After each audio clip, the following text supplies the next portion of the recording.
Claude responded.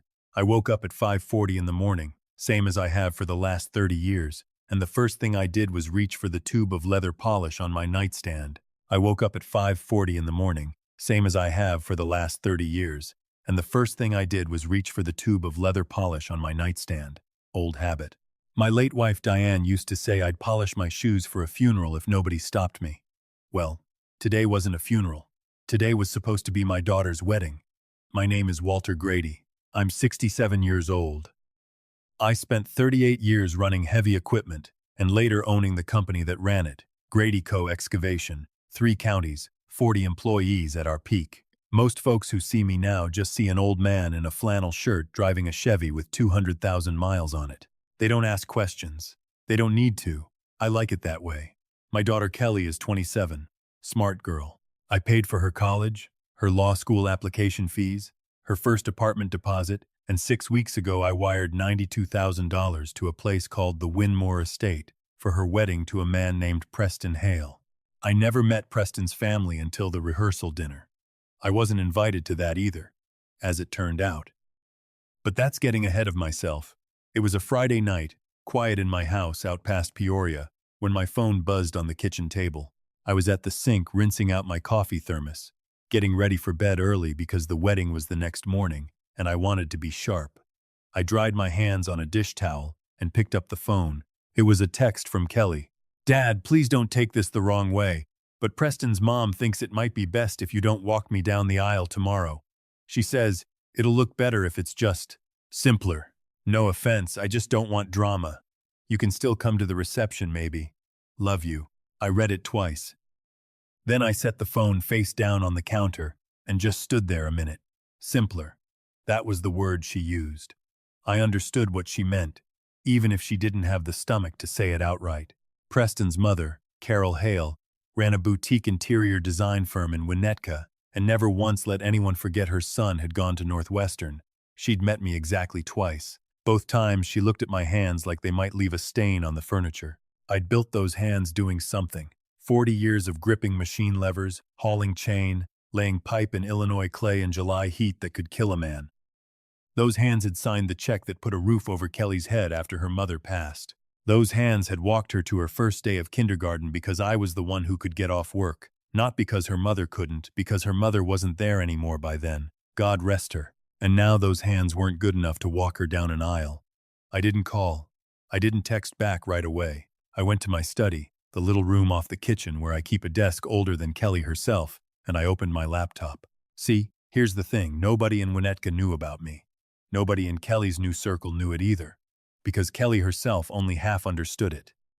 I wasn't just some retired excavation contractor scraping by on a pension. 31 years ago, I bought 400 acres of farmland outside Bloomington for next to nothing, because a fella I used to work with told me the interstate expansion was coming through there eventually. It came through 12 years later. I sold off parcels of it over the next 2 decades to warehouse developers and a hospital system. I owned 2 self-storage facilities and half of a strip mall in Champaign. My net worth, last time my accountant ran the numbers, sat just north of $11 million. Kelly thinks I live off Social Security and a small pension. She thinks the wedding money came out of savings I'd need for a nursing home someday. She's been telling Preston's family I worked construction, letting them fill in whatever picture that painted, because she was embarrassed, and I let her be embarrassed because I loved her too much to correct it and make things harder between her and her new family. That ends tonight, I thought. I logged into my bank's website, pulled up the wire transfer history. There it was, $92,000 to the Winmore Estate, dated 5 days prior. Below that, a string of other charges I'd been covering without much thought, because I trusted my daughter. $6,200 to a spa in Winnetka for bridal party treatments. $9,500 to a car service for Carol Hale's parents flying in from Scottsdale, apparently, first class. $4,100 to a restaurant called Bellina's, the rehearsal dinner. 22 guests. I hadn't been invited to that either. I clicked into the pending wire transfer. There's a small window a few hours, sometimes less, where an ACH transfer can be disputed before it fully clears. I selected Dispute Transaction and typed one word into the reason field, unauthorized. It wasn't a lie. I authorized money for my daughter's wedding. I never authorized money for an event I was being erased from. I hit submit. The screen refreshed. Transaction under review. Funds will not be released pending resolution. I sat back in my chair and felt something in my chest that wasn't quite anger. It was colder than that. More like the feeling you get when you finally see a crack in a foundation you'd been told was solid for years. I wasn't done. I opened the credit card portal next, the card I'd given Kelly for wedding emergencies, the one she thought had a $6,000 limit. It actually had no limit. I'd set it up that way quietly, trusting her not to abuse it. In the last month alone, it had absorbed $14,000 in flower arrangements, tailoring, and a day of coordinator I never knew existed. I clicked into authorized users. There was Kelly's name, status, active. I hit the toggle, inactive. Then I opened my email and wrote to my property manager, a man named Ferris who'd handled my rentals for 15 years and also happened to be my closest friend since our Army days. Kelly and Preston had been living in a townhouse on Larkspur Lane for the past year, a nice little 3-bedroom I owned through an LLC. They believed they rented it from a management company at $1,400 a month. Market rate was closer to $3,100. I'd been eating the difference to give them a soft landing while Preston found his footing in whatever it was he claimed to do in finance. Ferris draw up a 30-day notice for the Larkspur tenants, effective immediately, and raise the rent to market rate for any renewal going forward. No exceptions. Send it first thing tomorrow. I hit send. 10 minutes of clicking, and I'd quietly dismantled the entire financial fantasy my daughter had been living inside. I closed the laptop, washed my coffee thermos again out of habit, even though it was already clean. My hands weren't shaking from fear. They were shaking a little from something closer to grief, the specific grief of realizing you've spent 30 years being generous with someone who'd learned to see that generosity as owed to them, not given. My phone buzzed again around 10. Kelly calling. I let it ring out. A text came a minute later. Dad, my card got declined at the salon. Everyone's staring at me. Call me. She didn't ask if I was okay. She didn't apologize for the message that told me to stay out of her wedding. She reached out because the money stopped, and that told me everything about what I actually was to her in that moment, not a father, a faucet. I turned my phone off, went to bed, slept better than I had in weeks, oddly enough. Listening to the wind pick up outside. Felt like a storm coming. There was one, but for the first time in a long while, it wasn't headed for my house. It was headed away from it. I was up at 7, same as always, out in the front yard pulling the cord on my 20-year-old push mower, while the fog was still burning off the lawns of my quiet little cul-de-sac.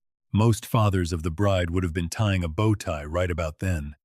I was mowing grass in my work boots, and it felt like exactly the right thing to be doing. I was halfway through the second pass when I heard tires screech 2 streets over, then closer.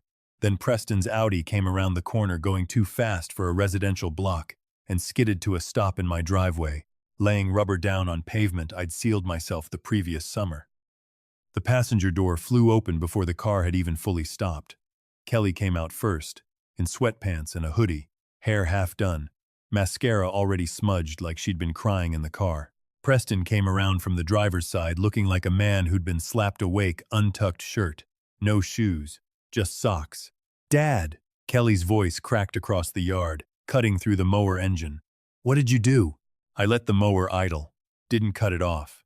Just leaned on the handle and looked at them both. I'm cutting the grass, sweetheart, I said. Wedding's not till this afternoon. Man's gotta keep busy. Don't do that, she said, coming up the driveway fast, nearly slipping on loose clippings. My card is dead. The venue called Preston's mother saying the wire never came through. Dad, what is happening? Preston caught up behind her, running a hand through unwashed hair. Mr. Grady, sir, we really don't have time for whatever this is. We need you to call the bank. Fix it. We've got vendors expecting final payment in. He checked a phone that was clearly also giving him trouble. 40 minutes. I finally shut the mower off. The sudden silence out there felt enormous. I'm not calling the bank, I said. Kelly blinked like I'd spoken a foreign language. What? The wire wasn't a mistake, I said. I disputed it myself. Last night, deliberately. Preston made a small, disbelieving sound. Kelly's face went through about 4 different expressions before settling on something between fury and panic. "Why would you do that?" she said. "Why would you do this to me? Today?" "Because I got a text last night," I said, telling me I was too simple for my own daughter's wedding, told by a woman named Carol who's met me twice. And I realized something standing in my kitchen. Kelly. Only a thief takes $92,000 off a man and then tells him he's not fit to sit in the room he paid for. Her face went pale under the smudged mascara. "Dad, it's complicated. Preston's family has expectations. We just wanted the day to be perfect. We didn't want you to feel out of place." Out of place. I looked around at the house I built with my own 2 hands over a summer in 1994. At the driveway I'd repaved. At the mower that had never once let me down in 20 years. I'm standing on land I own, next to a house I paid for outright, and you think I'm the one who's out of place? Preston stepped between us, hands up like he was trying to referee something. "Sir, please, we don't have time for a whole thing right now. Just unlock the accounts. We can talk feelings after the ceremony." "Talk feelings," I almost laughed. "Is that what we're calling it?" Kelly wiped her face hard with the back of her hand. "You know what? Fine. You want the truth? You embarrass me, Dad. Look at you. Grass on your boots. Flannel with a hole in the elbow. Preston's family is old money. They vacation places I'd never even heard of before I met him. You don't fit into that world, and I got tired of pretending you did." I looked down at my boots, then at my shirt, then past both of them, at the Audi cooling in my driveway, a car I'd bought Preston as an engagement gift 18 months ago, thinking it might smooth the road for Kelly's happiness. I'd put the title in my own name for insurance reasons, but let him drive it like it was his. "You know, Kelly," I said quietly, "you're right about one thing. I'm just the help. I'm the help that pays your car payment. I'm the help that pays your electric bill on Larkspur Lane. I'm the help that just paid the caterer's deposit." I walked past them, toward the Audi. Preston's voice rose behind me, panicked now. "Where are you going?" "Sir, that's our car. We need it. We're picking up the groomsmen in an hour." I pulled the spare key from my pocket. Every vehicle I'd ever bought, I kept a spare. Habit from the business you never hand a man. The only key to something you still legally own. I unlocked the door, got in. The leather smelled like Preston's cologne and something floral I didn't recognize. Smelled expensive. Smelled like entitlement, if entitlement had a scent. "Dad, you can't take that car," Kelly said, running up beside the window as I started the engine. "That's insane. How are we supposed to get anywhere?" "Title's in my name," I said. "Insurance is in my name. And since I'm apparently not invited to the wedding, I don't see why my car should be either." I pulled out of the driveway slow and deliberate, watching them both shrink in my mirror, Kelly with her hands over her face, Preston just standing there with his mouth open, like he'd forgotten how words worked. I drove one loop around the block and parked the Audi in my own garage, closed the door, went back inside, made a pot of coffee, and sat at the kitchen table listening to my house phone ring twice before I let it go to the machine. They'd figure it out soon enough. They'd head to Larkspur Lane looking for something, cash, jewelry, anything liquid, not knowing the locks there were scheduled to change in exactly 20 minutes. I took a slow sip of coffee, bitter, just how I liked it. It was going to be a long day, but for the first time in longer than I could remember, I found myself looking forward to it. The knock came less than 15 minutes after I'd parked that Audi. Not a knock, really more like fists against the door, frantic and rhythmic. They hadn't walked to any bus stop. They'd come straight back. I finished my coffee at my own pace before I answered. Kelly stood on the porch, chest heaving, and Preston behind her, sweat beading at his hairline despite the cool morning. "Dad, you have to stop this," Kelly said, voice cracking. "This isn't funny. Give us the keys back. Turn the cards back on. We have an hour before the ceremony starts." I leaned against the doorframe. "I'm not being funny, Kelly. I'm being a man who just saved himself $92,000. Preston's face twisted. "Listen, old man, you don't get to hold us hostage. This is Kelly's day. You're ruining it because your ego's bruised." "And what's the truth, Preston?" I asked, keeping my voice level. "That your family looks down their nose at a man who built his own company from nothing? That you needed my money to buy the fantasy your parents expect from you?" Kelly's jaw tightened. "The truth is you're an embarrassment. Look at this house. It smells like grass clippings and motor oil. You wear secondhand flannel. Preston's parents flew in from Arizona in first class. They move in circles you couldn't dream of touching. You think I want them seeing you standing next to me in photographs? I let that land. It was meant to cut, and 30 years ago maybe it would have. Now it just clarified things. I don't dig ditches, Kelly, I said quietly. I own 3 companies that dig ditches, pour concrete, and build the buildings your fiancé's law firm probably rents office space in. But you never cared about that. You only cared about the checkbook. I don't care what you have, she snapped. You're a nobody, Dad. You've always been a nobody. And frankly, we were doing you a favor letting you come at all. Now fix this. You owe Preston a future. I owe him nothing, I said. I gave you a life, an education, a roof, and in return you sent me a text telling me to stay home. Preston tried to interject, some mumbled defense of his mother, but I wasn't finished. You want to know something interesting? I said, pulling my phone from my pocket. Before I came to the door, I made a call. I dialed a number I hadn't used in a while, Tony Marsh, who ran the town car service that had been booked for the day, a man I'd known since we used to play cards together back when Grady Co. was just 3 trucks and a dream. I put it on speaker. Walter, Tony's voice crackled through. Everything good for the pickup? Tony, it's about the Hale wedding booking, I said, watching Kelly's face go rigid. The Hummer limo and the 2 sedans for the airport run. Yes, sir. My drivers are at the airport right now. Flight from Scottsdale just landed. We're waiting at baggage claim. I watched the color drain from Kelly's face. Tony, there's been a change, I said. Cancel the service. Send the cars home. Bill the cancellation fee to me. You sure, Walter? It's a wedding day. I'm sure, I said. The card on file for incidentals belongs to my son-in-law, and it's just been reported stolen. I'm also pulling my personal guarantee on the contract. There was a pause. Then Tony sighed. All right, boss. Your call. I hung up. The silence that followed was different from before, heavier, more final. You didn't, Kelly whispered. You didn't just strand his parents at the airport. I did, I said. They're wealthy people. I'm sure they know how to use a rideshare app. Or the airport shuttle. Very affordable. Very working class of them. My future in-laws don't take shuttles, she said, lunging forward as if to strike me. Preston grabbed her arm, holding her back. Enough of this, I said. Go handle your morning. I have somewhere to be. They stood frozen, uncertain, before turning and hurrying back toward the Audi that no longer belonged to them, realizing too late they had no way to get anywhere at all. I closed the door, exhaling slowly. My chest ached, not from fear, but from the enormity of what I'd just set in motion.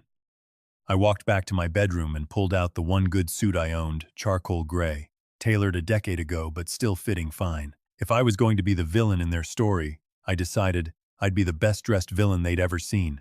I drove to Larkspur Lane around 11. The house looked the same as always, vinyl siding I'd installed myself. Lawn recently mowed. Everything deceptively normal. Ferris's team had already changed the locks per my instructions. I let myself in with the master key I still carried, a habit from my days managing my own properties personally. The place reeked of neglect, pizza boxes, empty wine bottles, clothes strewn everywhere. But what caught my eye were the walls, empty rectangles where paintings used to hang.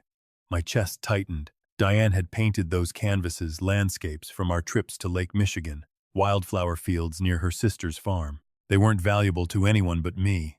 Correction, they hadn't been. Someone had taken them. I moved through the house like a man possessed, searching every room, every drawer, until I found a crumpled receipt half hidden beneath a dresser. Golden Eagle Pawn and Loan. Item: 2 oil paintings, 1 gold necklace, 1 gold watch. Paid $980 cash. They'd pawned Diane's memory for less than $1,000. My hands trembled, not from fear, but from a cold, burning fury I hadn't felt in years. I called Ferris immediately. Ferris, prepare a criminal complaint, I said, my voice steady despite the storm inside me. Theft. Grand larceny. I have proof. Walter, are you sure? That's your daughter. I looked at the empty wall where Diane's portrait once hung. She's not my daughter right now, Ferris. She's a thief. Prepare the paperwork. Call the police. Tell them to meet me at Winmore Estate. You're going to the wedding? Yes, I said. I have a gift to deliver. I drove toward the venue, the sun climbing high above Peoria, casting long shadows across the highway. Inside my jacket pocket, the pawn ticket felt heavier than paper should. Winmore Estate loomed ahead, its grand facade gleaming white beneath the midday sun, a place designed to make people feel important just by walking through its doors. I parked my truck directly on the entrance, ignoring the flustered valet who rushed toward me. "Sir, you can't park here," he stammered. "This is reserved for VIP arrivals." "I'm not a guest," I said calmly. "I own this place." Confusion flickered across his face as I walked past him toward the entrance, where a security guard blocked my path. "Invitation, sir?" "I don't have one," I admitted. "I'm the father of the bride." The guard smirked. "Sure you are." Groom said an older man might show up causing trouble. Said to keep him out no matter what. "Bring me your manager," I said firmly.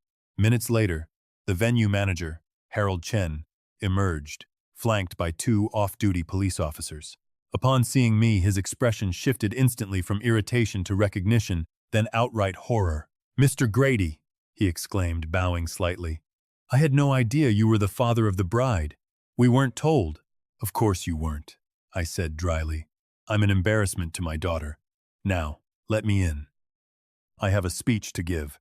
The ballroom doors swung open, revealing a lavish scene of crystal chandeliers, gold trim, and hundreds of guests dressed in their finest. "Monica, no."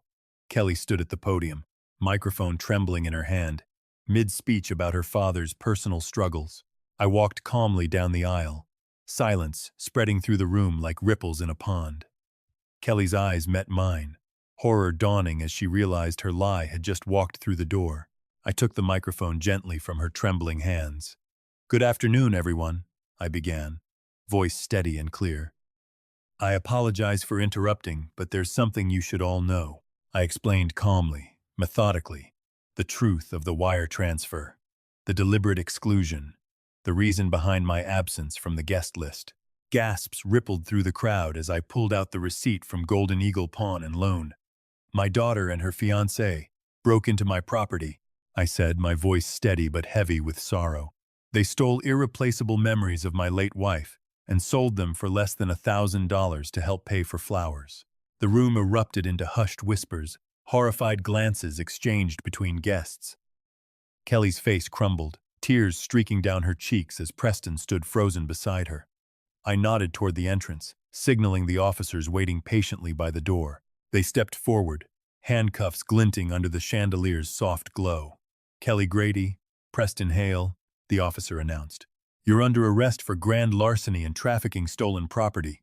The sound of handcuffs clicking shut echoed through the stunned silence, marking the definitive end of the fairy tale wedding they'd tried so desperately to create. Weeks later, sitting alone in my quiet home, I reflected on everything that had transpired. The anger had faded, replaced by a somber clarity. I hadn't set out to destroy my daughter's happiness. I'd merely stopped enabling a lie that was never sustainable. I redeemed Diane's paintings and jewelry from the pawn shop, returning them gently to their rightful place in my home, though the emptiness lingered. Kelly's trial concluded quietly. A plea deal reached. Community service and restitution ordered. Preston's family, once so proud, quietly distanced themselves from the scandal, embarrassed by their own son's actions. I sold the Larkspur Lane townhouse to a young nurse and her husband, a mechanic, who reminded me of Diane and myself decades ago, hopeful, humble, grateful for every opportunity. With the proceeds, I established the Diane Grady Memorial Scholarship, dedicated to young people pursuing vocational trades, honoring my late wife's memory in a way that felt meaningful and lasting. Sitting now on a flight bound for Italy, a place Diane had always dreamed of visiting, I raised a glass of champagne toward the empty seat beside me. "To you, Diane," I whispered softly. "And to finally learning what dignity really means." The plane lifted off, carrying me toward a future unburdened by the weight of anyone else's expectations. Just Walter finally free. Claude responded, "Money can buy a wedding, but it can't buy respect that only grows when we teach the people we love to be grateful, not entitled. Money can buy a wedding, but it can't buy respect that only grows when we teach the people we love to be grateful, not entitled." Walter didn't lose a daughter that day. He finally stopped losing himself. Sometimes the kindest thing we can do for the ones we love is let them feel the weight of their own choices, so they can learn to stand up straight on their own. A small note for you. This story was written and fictionalized by AI purely for entertainment, though we hope its little life lesson stays with you a while.